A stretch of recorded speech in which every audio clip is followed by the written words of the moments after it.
Hello and welcome to Life Adventure Philippines. In this channel, we create videos about travel, adventures, and everything in between to inspire you to get out there and experience nature in real life. In this video, I will be sharing with you everything that we think you need to know about hiking and wild camping here in the UK. I will be including our personal process, how we plan, and some tips in general. So mga basic stuff that are related to hiking and wild camping. This video is made specifically for beginners as we are not experienced hikers ourselves. So I will be answering some questions that are commonly asked by beginners and yung mga first-time hikers na wala pang idea about hiking and wild camping but would love to try it. So before anything else, let's start with the most important question related to this topic. Is wild camping legal here in the UK? The answer is no. Pero huwag kang ma-disappoint because in other places like Scotland, they are allowing wild camping. Also here in England, I think Dartmoor, they're also allowing. But in most places here in the UK, yung mga land areas kasi are privately owned. So you need to ask permission. But sa taas naman ng bundok, wala naman kasing tao dun. So wala kang mapagpapaalaman. Our advice would be camp high and camp unnoticed. So hindi naman to like illegal na tipong makukulong ka kasi yung mga rangers, they know about wild campers and they're not against it.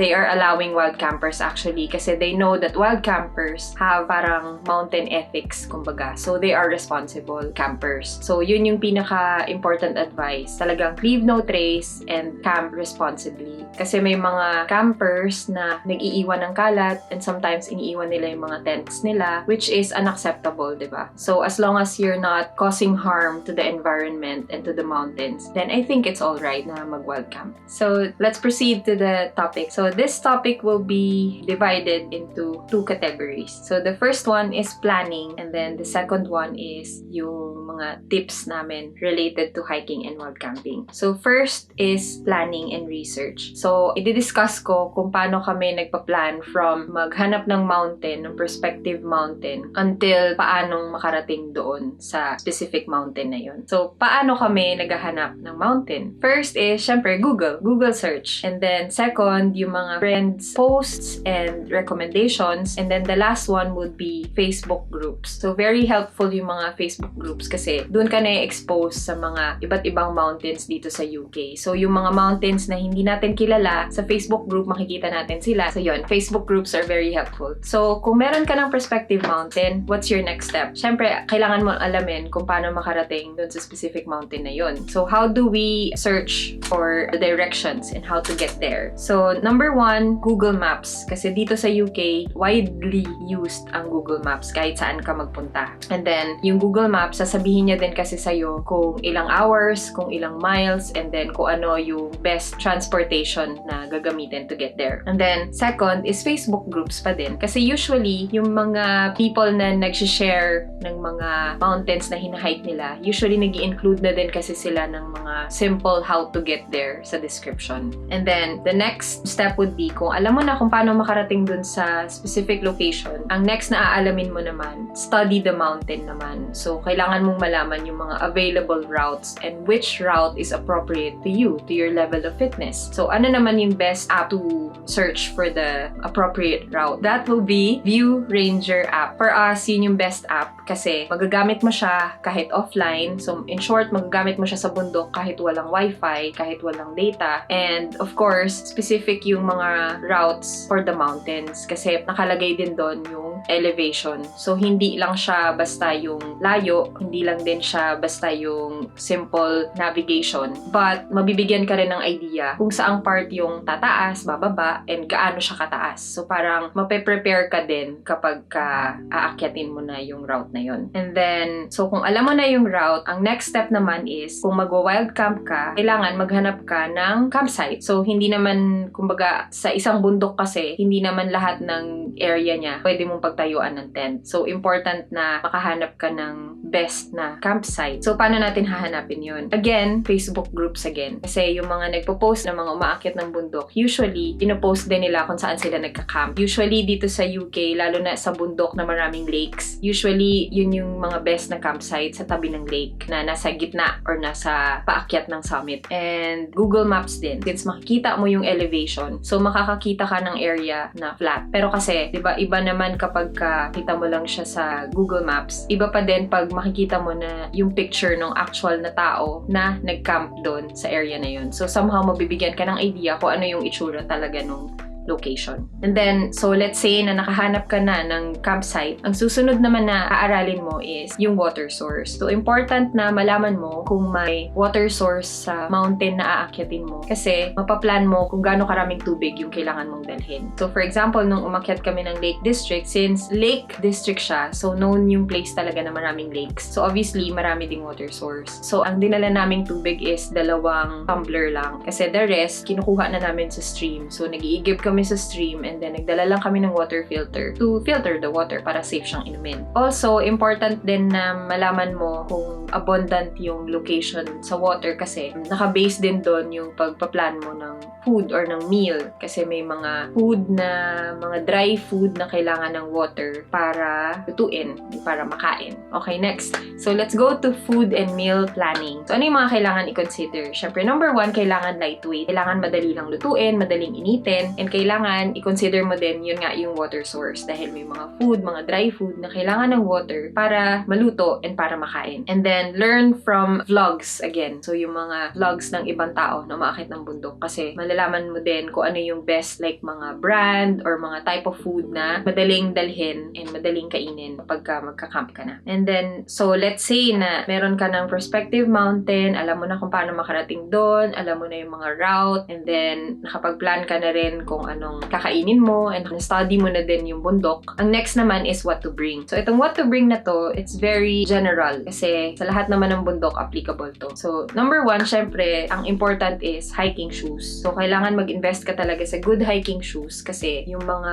trails na dadaanan mo, hindi biro. So, important na yung hiking shoes is lalo na kung beginner ka, makapal yung sole niya kasi may mga trail na mabato. So, kapag manipis yung sole ng shoes mo, sasakit yung paa mo kagad. Mabilis ka mapapagod. And then number 2, important din na yung type of rubber niya is non-slippery. So, may mga routes din kasi na may streams. So, mababasa and madulas talaga. So, kung maganda yung type of hiking shoes mo, hindi ka mabilis na madudulas. And then, next, yung marami siyang spike. So, let's say, for example, ang dadaanan mo is muddy or kunyari naman dry pero malupa, mabuhangin. It will keep you then from sliding. And then, another one is, yung katulad ko, ang binili ko kasing hiking shoes, high cut. Kasi nung ni-research ko siya, although mainit and mabigat ang high cut, ang advantage kasi niya is, pag pagod ka na, it will provide support for your ankles. So, very typical ang sprain ang ankle, lalo na pag pagod ka na, matapakan kang bato, na mabilis kang matapilok. So, yung high cut na shoes, yun nga, it will provide support. So, hindi ka mabilis ma-injure. So, yun. For me, yun yung pinaka-important, yung hiking shoes talaga. And then, the rest, depende na yan sa needs mo. So, let's go to camping gears. So, syempre, ang most important pag mag-wild camp ka, syempre, kailangan may shelter ka. Kailangan meron kang tent. May mga tent na mabibili naman na mid-range lang yung price. Kumbaga, don't go for the cheapest kasi syempre, yung quality nun, hindi mo mapagkakatiwalaan. Eh, syempre, kung nasa bundok ka, very unpredictable ang weather. So, pwedeng humangin ng malakas, pwede ring umulan ng malakas. So, kailangan mo kahit papaano ng quality, na good quality na tent. Pero at the same time, since you're only a beginner, hindi mo din naman kailangan ng tent na for expert. Kasi may mga tent naman din na sobrang mahal, lalo na kapag ka-branded sila. So, I think it's best to go for yung mga mid-range lang na tent. So, search na lang din yung mga tents na may magagandang reviews. So, for us, subok na namin yung tent namin, which is the Van Gogh Nevis 200. It's good for 2 people. Magaan lang siya and maliit. So, yun yung dalawang important things, diba, kapag ka nag-hike ka. Syempre, go for lightweight and go for yung mga compact items. And then, next, kung may tent ka na, another important thing na kailangan mong bilhin is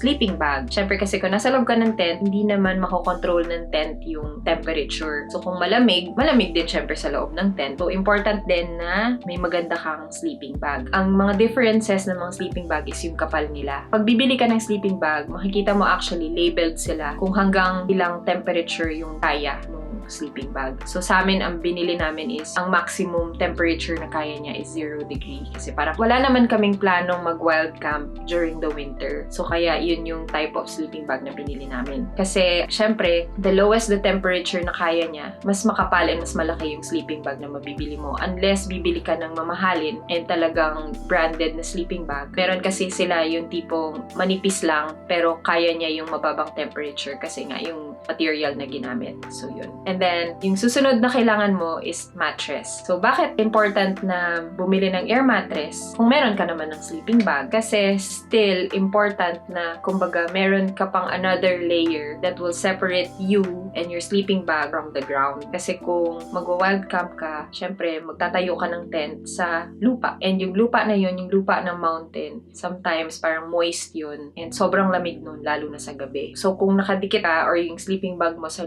ground, talagang manunuot yung lamig niya. So, important na may another layer, which is the air mattress. Maraming klase ng air mattress. May air mattress na self-inflating, may air mattress na kailangan mong hipan para mag-inflate, and then may air mattress din na may pump na kasama. Yung binili namin, may pump siya na kasama, tas kailangan mo lang siyang i-pump manually. Pero yung pump na yun, nakadikit siya sa air mattress. Binili namin yun kasi syempre ayaw namin ng separate pa na pump kasi nga parang syempre another separate item kailangan mo pandalhin and then mag-occupy siya ng space. And isa pa sa mga natutunan namin, yung mga air mattress na kailangan mong hipan, hindi sila ganun kahirap hipan.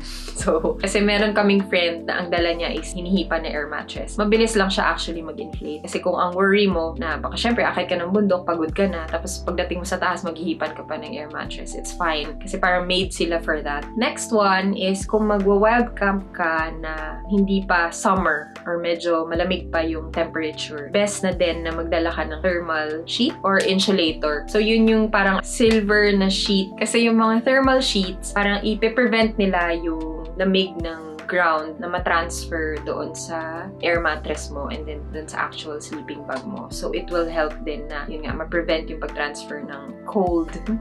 Okay, so, for me, yun yung mga important na meron ka. So, let's talk about cooking equipment. So, syempre, kung mag-wild camp ka, mag-stay ka doon, most probably overnight, so, kailangan mo ng kain. The best thing to do talaga is magdala ng mga dry food and then iinitin mo na lang siya sa bundok. So, yung mga cooking equipment na to includes a stove, gas or butane, and then a set of pans. So, meron lang kami ng shallow na pan, and then meron din kami ng deep para sa mga soup and stuff na kailangan ng water. And then, kailangan din ng lighter. Depende yun sa stove na nabili mo. Kasi may mga stove na parang meron na siyang igniter, pero may stove naman na kailangan talaga ng lighter.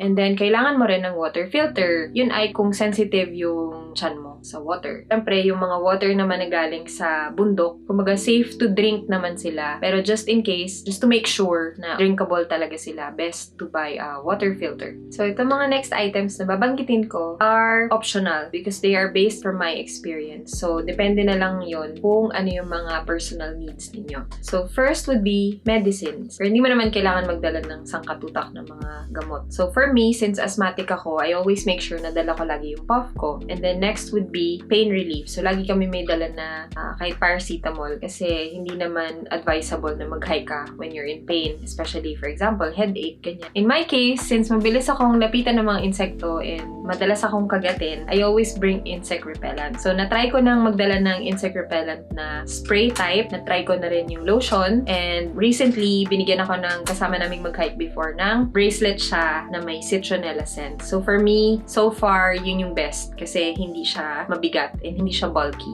Okay, so doon na tayo sa next step. So, the next step would be to study the weather. So, kailangan alam mo yung weather forecast. Malaking tulong ng weather forecast sa planning kasi number one, syempre, alam mo kung ano yung mga kailangan mong dalhin na type clothing. So, if it will rain or kung malamig ba or kung magiging masyado bang mahangin on the day of your hike.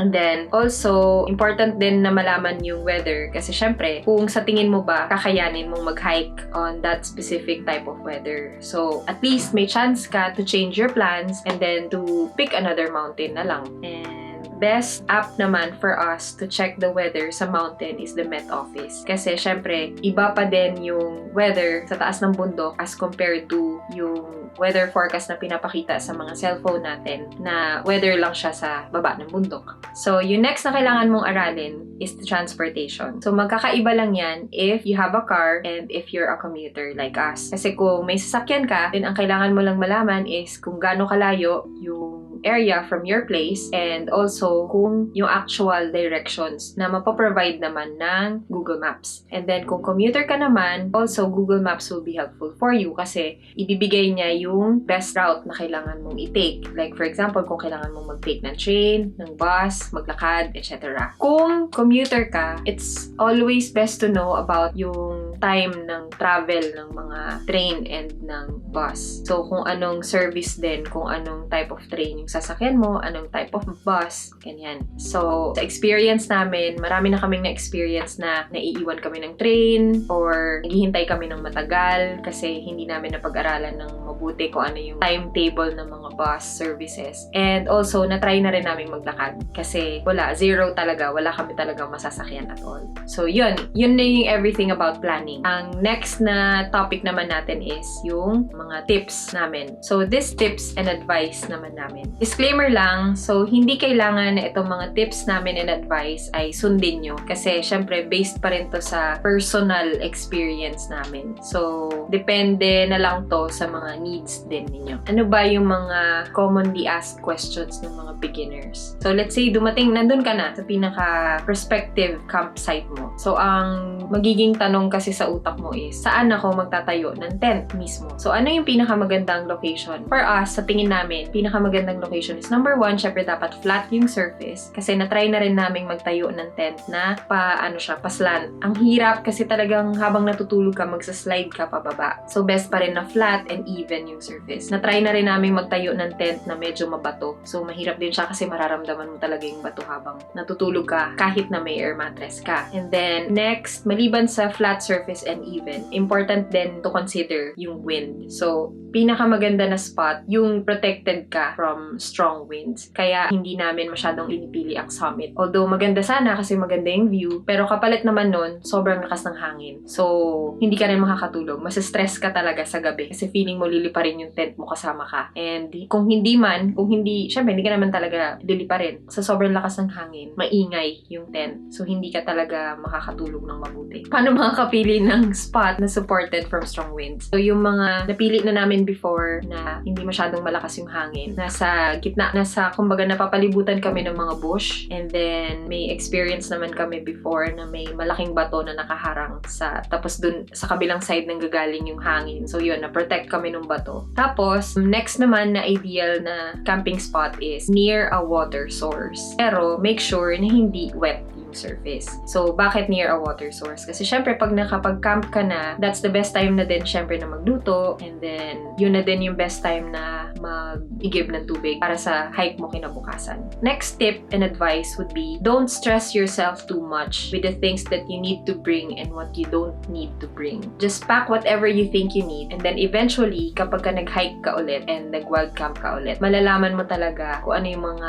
kailangan mo lang dalhin. So, mapaprioritize mo yung mga items na kailangan mong dalhin. So, I think it's best pa rin na ma-experience mo talaga muna bago mo malaman kung ano talaga yung mga important stuff for you. Just enjoy the process. And then, next step would be hiking shoes again. So, hindi ako mapapagod na ulit-ulitin na mag-invest sa good quality na hiking shoes. Kasi, dyan nakasalalay kumbaga ang buhay mo. Kasi, syempre, pag nag-hike ka, mabilis ka nang mapagod. And syempre, ang pinaka-important part of your body while hiking are your feet and your legs, diba? So, important to keep them them safe and comfortable. So may mga hiking shoes din pala, I forgot to mention kanina, na breathable but at the same time water resistant. So yun yung also another quality ng hiking shoes na kailangan mong i-keep in mind. Yan. The next, study the trail. Huwag mong i-take for granted na i-study ng mabuti yung trail. Kasi kami, since may View Ranger app, usually dina-download na namin siya sa bahay, and then pagdating doon na lang namin titignan yung dadaanan na trail, which is not enough. So, important na malaman mo talaga kung ano yung trail na gusto mong daanan, and then stick to it. Kasi madami na kaming experiences before na nagkakaroon kami ng mga navigation error, and hindi siya ideal kasi it will take most of your time. So, kung meron kang target time na makarating sa summit, madedelay yun kasi dahil sa navigation error. Kapag sa bundok ka pa naman na mali ng trail, minsan kailangan mo talagang balikan pa yung kung saan ka nang galing. So, madedelay talaga yung time of arrival mo sa summit. Also, yun, kapag napag-aralan mo talagang mabuti yung trail and tiwala ka sa trail na dadaanan mo, huwag kang susunod sa trail ng iba. Kasi may nangyari din sa amin one time na sinabihan kami na hindi nga daw doable yung trail na dadaanan namin. Na naniwala naman kami, hindi talaga namin dinaanan. Then eventually, hinike ulit namin yung mountain na yun. Then nakita namin previously yung dapat trail na dadaanan namin before. Nakita namin na doable siya, na actually dinadaanan pa nga siya ng matatanda. So, nagsisi kami at that time kasi kung tinuloy sana namin yun, di sana naakit na namin yung summit nung time na yun at hindi na kami bumalik para akitin siya ulit. Then, next tip would be, very obvious tong tip na to. Always know your limits. So, minsan okay lang na mag-quit. So, hindi mo kailangan na, like for example, goal mo talaga na maakit yung summit. And then, let's say, maraming obstacles. And then, like, napagod ka na, kulang ka sa food, or sa tingin mo, hindi nakakayanin. Like, nung nangyari sa amin before, ipupush pa sana namin kasi may food pa naman kami. Yun nga lang, na-realize namin na hindi na siya magiging enough. Kung aakit pa kami, and then bababa kami ulit, mauubusan kami ng pagkain. Also, at that time, hindi pa rin kami pagod. Pero, kung iisipin mo, malayo pa yung trail na aakitin namin. So, magiging kami, prone to injury dahil mapapagod kami eventually. So, yun. May time talaga na nag-quit kami at hindi namin tinuloy na umakyat dun sa summit. So, okay lang yun. Always parang enjoy the moment lang. Kaya after nun, naligo na lang kami sa falls na malapit. Tapos, next tip, always know the forecast, but do not rely on it. Kasi talagang na-experience na namin na pabago-bago talaga yung weather and yung temperature. So, minsan, sasabihin ng weather forecast, uulan, pero pagdating doon, hindi naman maulan. And then, eventually, tsaka palang uulan ng malakas, yung mga ganun. So, lang siya, good lang siya na meron kang idea kahit papaano. So, mape-prepare mo yung mga dadalhin mo and then yung type of clothing. Kaya for us, best pa rin talaga na magdala ng mga lightweight na water-resistant clothings para madali lang siyang ipatong. Kumbaga, kung just in case na biglang uulan. And then, magdala ka lang din ng mga thermal type of clothing. So, at least, madali lang mag-layering. Tapos, kung sakali naman naiinit, madali lang siyang hubarin. Tapos, make sure lang din na yung mga dala mong items ay lightweight para hindi naman siya makaka-add up sa bigat masyado nung dadalhin mo. Since nasa weather forecast na tayo, ang next advice would be check not only the weather forecast but also the wind forecast. So, natutunan namin yan dun sa last hike namin kasi alam namin na medyo cloudy and may mga possible rain showers. But, hindi namin na-check yung wind. Kasi pagdating namin dun sa actual summit, sobrang lakas talaga ng hangin. As in, parang never ako naka-experience ng ganun kalakas na hangin. Na tipong parang may hurricane. Yung tipong, kasi yung hinike namin is, may cliff. Yung tipong hindi ka makatayo sa malapit sa edge ng cliff. Kasi feeling mo talaga, dadalakain, mahihipan ka ng hangin. So, ganun siya kalakas. And, ang plan pa naman namin na mag-camp doon mismo sa may tabi ng cliff. So, kailangan namin ng plan B. Buti na lang, may area na malapit sa may summit. Medyo bandang baba siya na nako-cover covered siya, in short. So, hindi supported siya by strong winds. So, buti na lang may ganun. Kasi kung wala, kailangan talaga naming maghanap pa ng another campsite or bumaba pa talaga sa pinakababa na hindi masyadong malakas yung hangin. So, buti na lang. Kasi kung hindi, wala kaming choice. Kaya natutunan namin on that trip na kailangan talaga pati wind forecast, alam mo, para at least yung, kumbaga, makakapag-plan ka ng mabuti kung saan best mag-camp. Then next is to know the time of the bus services. Maraming beses na kami nagkamali dito kasi sa mga locations kung saan may mga magagandang bundok, obviously, probinsya sila. In short, kapag ka-probinsya, syempre yung timetable nila, very limited. Bihira yung mga bus na dumadaan. Minsan nga wala. Minsan once a day lang talaga na may bus. So, kailangan mong aralin ano yung best time na dadating ka dun para makatch mo yung bus na papunta dun sa location na pupuntahan mo. So, important din siya kapag bibili ka na ng train ticket kasi syempre, hindi lang dapat mura yung hahanapin mo. Dapat hahanapin mo rin yung schedule kung saan mag-fit siya doon sa time ng bus naman dun sa area na pupuntahan mo. Yung mga mistakes namin in the past are, meron kaming time na naiwanan kami ng bus. So, ang nangyari sa amin, naghintay kami ng another 2 hours para makasakay dun sa next. And syempre, nag-cause siya ng delay. And then, may experience din kami na wala kaming choice, kundi lakarin na lang ng 2 hours from the train station hanggang dun sa mismong location.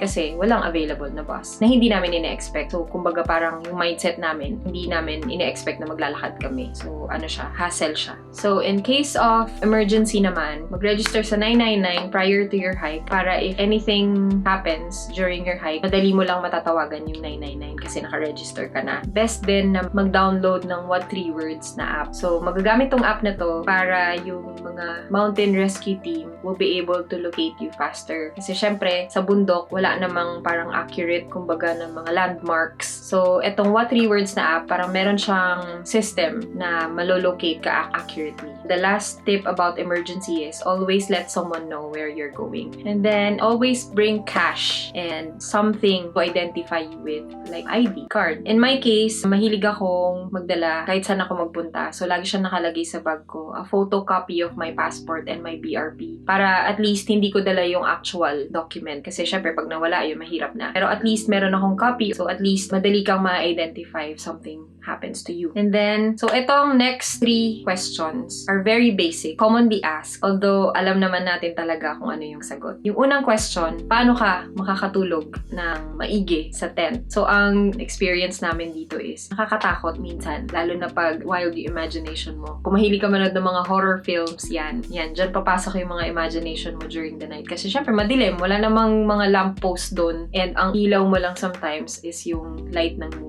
So, yun, wag ka lang talagang matatakot and experience it. Yun lang talaga. Kasi kami, natatakot kami at first, pero the more mong na-experience, the more na wala namang nangyayari na masama sa'yo, the more mo din na na-realize na okay lang siya, hindi siya dangerous. And then, second question, and third na rin, paano iihi? Saan? And saan din dudumi? Diba? Parang madalas siyang tinatanong, pero deep inside, alam naman natin talaga yung sagot. Wala namang mga portalet doon sa bundok. Although may mga bundok sa Pilipinas na alam namin na meron. Pero dito, wala talaga. So, natural lang talaga.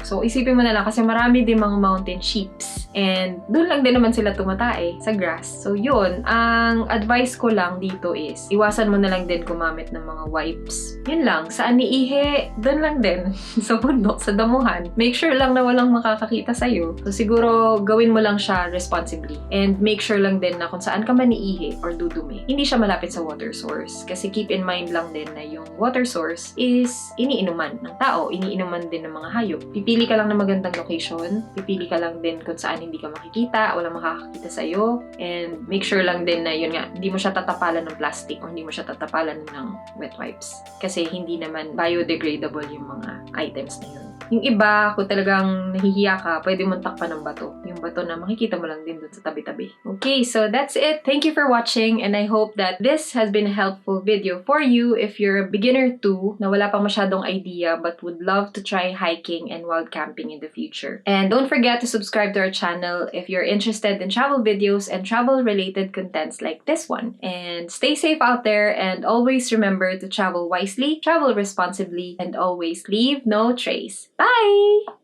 Cut!